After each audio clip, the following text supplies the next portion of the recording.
네, 여러분들이 암 진단을 받으시면 치료 당연히 해야 되는데 생활에서 어떻게 해야 되는지에 대해서 많은 분들이 공부를 하지만 어디까지 얼만큼 해야 되는지에 대해서 많은 기준이 없으세요. 그래도 공부하면서 이것이 필요할 것 같아서 이것도 하고 저것도 하고 하지만 충분할까? 더 해야 되는 건가? 또 생활에서 또 이런 거를 더 하려니까 또 시간도 없고 어떤 혼란이 되는 경우가 있어요. 그래서 어쩔 수 없이 공부해보고 나름대로 이렇게 열심히 하시는 경우가 있잖아요. 그런데 그걸 함에 있어서 그 기준을 일단 알려드릴게요. 기준이라고 하면은 카테고리를 다 알아야 돼요. 카테고리별로 다 해야 되지. 내가 식이요법만 열심히 한다 그러면 되는 건 아니잖아요. 또 난 식이요법도 하고 운동요법도 열심히 해. 그러면 되는 거 아닐까 이렇게 생각하는 분도 있잖아요. 그렇지만 우리가 현대의학에서 암을 연구하면서 암이 억제되는 생활에 대한 어떤 많은 연구들이 되어 있어요. 그 연구들에 대한 카테고리를 제가 알려드릴 테니까 그 카테고리별로 내가 할 수 있는 것을 최선을 다해서 일단 하시면 되는데요. 기본적으로 총 5가지입니다. 첫째 한 가지는 온열요법이에요. 그건 현대의학에서 어떻게 이야기를 하냐면 암은 열에 약하다는 거예요. 그러니까 몸이 기본적으로 따뜻한 사람들은 암에 걸릴 확률이 떨어지는 거고 몸이 냉하신 분들은 몸에 암이 걸릴 확률이 높다는 이야기를 하는 거거든요. 그래서 암이라는 것이 내 몸에서 온열이라는 요법을 통해서 생활에서 억제를 할 수 있는 거예요. 그러면 첫째는 온열요법입니다. 온열요법도 굉장히 다양하겠죠. 그렇지만 자신에게 맞는 거 또는 내가 할 수 있는 거 또 비용 문제라든가 뭐 시간 문제 이런 걸 다 나름대로 계획을 해 보셔가지고 어찌 됐든 온열요법이라는 것에 대해서 적극적인 것을 반드시 해야 됩니다.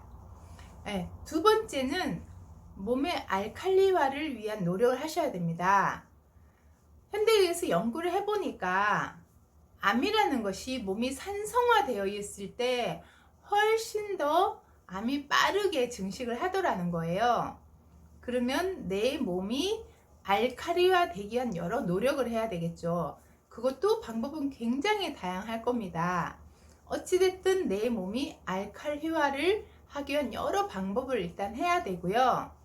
세 번째로는 산소요법입니다.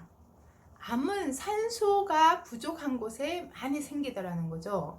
단순한 예로 폐암 환자가 아무래도 산소 부족증이 더 생기겠죠, 그죠? 담배를 핀다고 모든 사람들이 암에 걸리는 것은 아니지만 어쨌거나 담배를 피면은 폐암에 걸릴 확률이 높다는 건 이미 의학적으로 알려져 있잖아요. 그렇듯이 의학에서 연구를 해보니까 내 몸에 산소가 부족하면 암이 굉장히 빠르게 활성화되고 암 환자가 많이 되더라. 그러면 내 몸에 어떻게 하면 산소를 많이 넣을 수 있을까? 산소요법을 반드시 해야 됩니다. 그리고 네 번째로는 당분에 대한 이야기입니다. 여러분들 내 몸이 당분이 높아지면 암에 걸릴 확률이 훨씬 높아요. 그거는 간단한 예로 여러분들이 페트 CT 사진을 찍잖아요. 그거를 왜 찍을까요? 페트 사진은 보통 전이가 됐는지 내 몸의 CT상 나타나지 않지만 다른 데로 암이 어딘가 자리 잡고 활성화되어 있는지 그런 거를 확인하기 위해서 페트 CT를 찍는데요. 그거는 어떤 처리를 통하냐 하면요. 당분에다가 조영제를 섞어서 내 몸에 주입을 하면 사진을 찍을 때 페트라는 사진을 찍잖아요. 그러면 그 당분과 조영제가 섞여서 내 몸 안에 들어가서 암이 있는 곳에 암세포는 당분을 정상세포보다 19배를 흡수를 한다고 그래요. 우리가 2배만 높아도 굉장히 큰 거잖아요. 더블만 돼도. 근데 더블이 아니라 19배. 19배를 흡수를 빠르게 합니다. 그러면 그렇게 당분을 몸 안에 집어넣었을 때 암이 있는 자리에서는 19배가 확 흡수가 되겠죠. 그러면 거기가 그 조영제로 페트 사진을 찍으면 암이 있는 자리에 당분을 빨리 흡수하니까 거기 당분에 그 반짝반짝하게 환하게 그 사진이 찍히는 게 페트 사진이에요. 그래서 여기 당분이 몰려 있는 거 보니까 여기 암이 활성화되어 있나 보다 라고 하는 게 페트 CT입니다. 그거는 뭐냐면 암의 성질은 당분을 이용해서 대사를 하는데 당분의 이용도가 정상세포만큼 같은 게 아니라 19배를 빠르게 흡수합니다. 자, 이것을 보면 우리는 암 환자는 몸에 당분을 높여서는 안 된다는 거죠. 그래서 저혈당을 유지하는 방법을 써야 돼요. 그래서 당분요법을 통해서 내 몸의 당분이 낮아질 수 있는 그런 요법이 다양하게 있을 수 있겠죠. 그 다양한 방법들을 반드시 활용을 해야 됩니다. 그리고 5번째는 내 몸의 심리 상태입니다. 사실은 암 치료의 그 반 이상이 심리 요법이에요. 왜냐하면 특히나 말기 진단을 받았을 때 또는 암이란 충격을 받았을 때 심리가 이미 내 몸에 충격에 휩싸이잖아요. 공포로. 그러면 내 모든 기능이 세포가 이 활동성이 떨어지게 돼 있어요. 근데 나는 공포심이 가슴으로 막 와서 가슴이 답답하다고 해서 가슴에 충격만 오는 것이 아닙니다.